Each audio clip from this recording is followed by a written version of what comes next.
পরকীয়া সম্পর্কে জড়িয়ে অন্যের স্ত্রীকে নিয়ে পালিয়ে যাওয়ার অভিযোগ উঠল বিজেপির মণ্ডল সভাপতির বিরুদ্ধে। স্বামীর বিরুদ্ধেই বিজেপিরই অন্য এক গ্রাম পঞ্চায়েতের সদস্যার অভিযোগ ঘিরে শোরগোল সৃষ্টি হয়েছে মুর্শিদাবাদের সুতিতে। অভিযুক্ত ব্যক্তির নাম সোমনাথ দাস। তিনি সুতি বিধানসভার ৩ নম্বর মণ্ডলের বিজেপির সভাপতি। শুধু সোমনাথ দাসেরই স্ত্রী নন, পার্শ্ববর্তী এক যুবক। তার অভিযোগ, সুতি বিধানসভার ৩ নম্বর মণ্ডলের বিজেপির সভাপতি তার স্ত্রীকে নিয়ে পালিয়ে গেছে। ছোট সন্তান নিয়ে বিক্ষোভ প্রকাশ করেন হতভাগা স্বামীও। যদিও তাকে কালিমালিপ্ত করতেই এই ধরনের ভিত্তিহীন অভিযোগ করা হচ্ছে বলে মন্তব্য করেছেন বিজেপির মণ্ডল সভাপতি সোমনাথ দাস। বৃহস্পতিবার সাংবাদিকদের মুখোমুখি হয়ে সুতির মহেশালাই ১ নম্বর পঞ্চায়েতের বিজেপির নির্বাচিত সদস্য তথা মুরালিপুকুর গ্রামের মোড়লপাড়ার গৃহবধূ মৌমিতা দাসের অভিযোগ, বাড়িতে ২ সন্তান ও স্ত্রী রেখে প্রতিবেশী এক মহিলার সঙ্গে পরকীয়া ছিল তার স্বামীর। মাস দুয়েক আগেই রাজশ্রী ওরফে প্রিয়াঙ্কা দাস নামে ওই মহিলাকে নিয়ে পালিয়ে গেছেন সে। থানা থেকে শুরু করে সকলের কাছে বিচার চাইলেও সমাধান মেলেনি। তাকে মারধর করে অত্যাচার করত বলে অভিযোগ তুলেছেন মৌমিতা দাস। ছোট ছোট সন্তান ও স্ত্রীকে রেখে কিভাবে অন্যের স্ত্রীকে নিয়ে পরকীয়া করতে পারে স্বামী, প্রশ্ন তুলেছে মৌমিতা। এদিকে শুধু মৌমিতা দাস নয়, স্ত্রী হারিয়ে সোমনাথের বিরুদ্ধে অভিযোগ করেছেন মুরালিপুকুরের মোড়লপাড়ার প্রতিবেশী যুবক ক্ষুদিরাম দাস ওরফে ভোলা।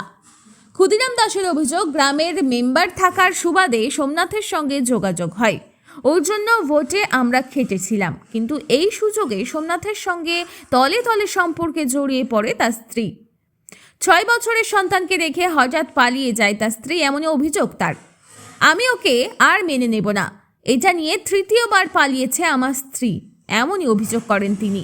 সন্তানের মুখ দেখে প্রথম দিকে গ্রহণ করলেও বিজেপির মণ্ডল সভাপতির কীর্তি জানাজানি হতেই হইচই সৃষ্টি হয়েছে এলাকা জুড়ে, নিন্দার ঝড় উঠেছে। এদিকে নিজের স্ত্রী এবং বউ হারানো যুবতীর অভিযোগ স্বীকার করা পাল্টা তাকে ফাঁসানোর জন্য এই ধরনের ভিত্তিহীন মন্তব্য করা হচ্ছে বলে পাল্টা মন্তব্য করেছেন বিজেপির সুতি বিধানসভার ৩ নম্বর মণ্ডলের সভাপতি সোমনাথ দাস। রাজশ্রী নামে ওই মহিলা কোথায় আছেন তাও তিনি জানেন না বলে দাবি করেছেন। তার বিরুদ্ধে পরকীয়ার অভিযোগ উঠলেও ঘুরিয়ে তার স্ত্রীর বিরুদ্ধেই পরকীয়ার অভিযোগ করে পাল্টা হাইকোর্টে যাওয়ার হুঁশিয়ারি দিয়েছেন তিনি। পাশাপাশি ভোলা নামে ওই যুবক তার স্ত্রীকে নির্যাতন করত, তাই তিনি শুধুমাত্র হেল্প করেছেন বলেই দাবি করছেন বিজেপির মণ্ডল সভাপতি। যদিও বিষয়টি নিয়ে সম্পূর্ণ পারিবারিক ব্যাপার বলে এড়িয়ে কোনো রকম মন্তব্য করতে চাননি বিজেপির কোনো নেতৃত্ববৃন্দ। ঘটনা হয়েছিল বলতে 2 মাস আগে আমার স্ত্রী সোমনাথের সঙ্গে পালিয়ে গেছে। ওই বিজেপির মণ্ডল সভাপতি ছিল। আমার গাড়ি নেই, বাড়ি নেই, ওরা যত আমার সোনা দানা গয়নাগাটি ছিল, টাকা পয়সা সব নিয়ে উধাও করে চলে গেছে। আমি সব থানায় কোর্টে মোটে সব জানাচ্ছি এসব ব্যাপারগুলো। আগে 2বার ঘটনা অলরেডি করে রেখেছে। আমি 2বার ছেলেটার মুখে তাকে মেনে নিয়েছিলাম। এবার রাত 2টোর সময় একবার পালিয়েছে। বরঞ্চ আমার নামে কেস করলো, আমার দাদার নামে আর বৌদির নামে কেস করেছে। ওরাই বলতে ওই করেছে, ওই করাইছে এরকম। এখন সোমনাথ কোথায়? এখন কোথায় বাড়িতে হয়তো যেখানে সেখানে ঘুরে বেড়াচ্ছে। আর আপনার স্ত্রী? আমার স্ত্রীকে কোথায় রেখেছে আমি জানি না। তাহলে ওরা কি একসঙ্গে পালিয়েছে? হ্যাঁ, শিওর, একদম শিওর। আপনার সঙ্গে আর কথা হয়েছে ওদের সাথে? একদিন হয়েছিল, দিয়ে আমাকে বলছে ডিভোর্স দাও, আমি ছেলেকে নেবো, আমি ক্ষমতা থাকলে ছেলেকে নিয়ে যাও বাড়ি থেকে, আইনে যা পাবে তুমি নিবে, এরকম কথাবার্তা হয়েছে। আপনার সঙ্গে থাকবে না? না, আমার সঙ্গে এখন থাকবে। আমি কোনো যোগাযোগ করতে রাখছি না, চাইছি না। আমার মোটামুটি 6 সোনা, কিছু ক্যাশ মোটামুটি 55-60 টাকা ছিল, ছেলে চাঁদি ফাঁদি গয়নাগাটি সব। কতদিন আগে? এই আর 2 মাস 10 দিন হলো।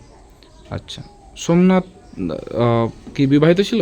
হ্যাঁ, আর 2টো সন্তান আছে, আর 2টো ছেলে, গ্রামের মেম্বার। এবার তো কারো একটু দরকার ফরকার বলতে যাবেই অবশ্যই লোকজন, কিন্তু এতটা বাড়াবাড়ি করলো, কী করবো। একবার পালিয়ে গিয়ে আমাদের নামে আবার কেস করেছে। কতদিন থেকে সম্পর্ক ছিল বলে মনে করছেন? এখন অনুমান বুঝতে পারছি আমি প্রায় 3 বছর আগে থেকে সম্পর্ক ছিল। হ্যাঁ, কিন্তু আমি জানতাম না। থানায় কি গিয়েছিলেন আপনি? হ্যাঁ, গেছি। নিখোঁজ হয়ে গেছে বলে গিয়েছিলেন? হ্যাঁ, ডায়েরি করে এসেছি। তো কিছু সমাধান হয়নি? না, কিছু এখন এইরকমই চলছে। এখন কি চাইছেন আপনি? আমি কি চাইবো, আমাকে মুখে ডিভোর্স দিয়ে দিই, আমার ছেলেকে আমি নিয়ে থাকবো। আমি ওই মেয়েকে ঘরে তুলব না। আমার যখন আমার এত বড় ক্ষতি করতে পেরেছে ওই মেয়েকে আমি কী করে বিশ্বাস করবো? কি নাম আপনার? ক্ষুদিরাম দাস, আপনার স্ত্রীর নাম কি? রাজেশ্বরী দাস, এই গ্রামটার নাম কি? মোনালিপুর। আর যার সাথে পালিয়েছে ওর নামটা কি বললেন? সোমনাথ দাস। ও মেম্বার? হ্যাঁ মেম্বার, আর বিজেপি সভাপতি, আচ্ছা। মন্ডল সভাপতি ছিল। একটা মেয়ে পরকীয়া মন্ডল, আমার স্বামী তো মন্ডল সভাপতি বিজেপির 3 নম্বর, কিন্তু সোমনাথ দাস ওর নাম। তো ও একটা মেয়ের সঙ্গে পরকীয়াতে ফেসে যায়, মানে আচ্ছা। ওই করে দিয়ে দিয়ে ওকে বিয়ে করে 10 তারিখ ছিল সেই দিন, কী বার, এই বৃহস্পতিবার, 10 তারিখ বৃহস্পতিবার। আমাকে সেই দিনও বললো কি একটা মেয়েকে আমি বিয়ে করছি। সেই বললো, আমি বলছি কেন বিয়ে করবা? আমাকে রেখে গেল, বলছে কলকাতায় মিটিং আছে, মিথ্যে করে বলে রেখে গেল। আবার সেদিন আমাকে বলছে, দিয়ে তারপরের দিন আমাকে সেদিনই আমার রাতে বলছে, তারপরে কিছুক্ষণ পরেই বিয়ে করলো। আচ্ছা, দিয়ে এখন কাকে বিয়ে করেছে? কাকে? প্রিয়াঙ্কা রাজেশ্বরী দাসকে, মেয়েটাকে। এক ছেলের মাকে নিয়ে চলে গেছে। মানে আপনার ছেলে মেয়ে নাই? আমার আছে 2 ছেলে। তারপরেও পরকীয়া সম্পর্কে যেদিন সেদিন মীমাংসা হয়, প্রধান সব মীমাংসা করে দেয় কাগজ কলমে। তো বলছে কাগজ কলম কিছু মানি না, ও আমাকে যেদিন সেদিন ধুমকি দেয়, এটা সেটা বলে। দিয়ে এবার মেয়েটার কাছে মোবাইলও দেয়, মোবাইলটা ধরা পড়লো। আমি বললাম মোবাইল কই তোমার, ফাইল কই? মেয়েটাকে রেখে এসেছিলো, সব দিয়ে এসেছিলো মেয়েটাকে। মেয়েটার মায়ের বাড়ি যে ও খেয়ে টিয়ে আসে, ঘুরতে নিয়ে যায় যেদিন সেদিন। মেয়েটার মায়ের বাড়ি হচ্ছে আয়রন, রসুনপুর। এখন আপনার স্বামী কোথায় থাকেন? জানি না, মনে হয় আপাতত দপাহাটের ইসে থাকে, ভাড়া ঘরে। পুলিশের কাছে গিয়েছিলেন আপনি? গিয়েছিলাম, তো দিয়ে ওরা কই কিছু করলো না, তো কই দেখতে পাই না। পুলিশ তো কিছু আমার করলো না। আপনার স্বামীর সঙ্গে আর যোগাযোগ করার চেষ্টা করেছিলেন আপনি? যোগাযোগ করার ওরকম চেষ্টা করিনি, মানে ফোন করেছিল, ধরেছিলাম।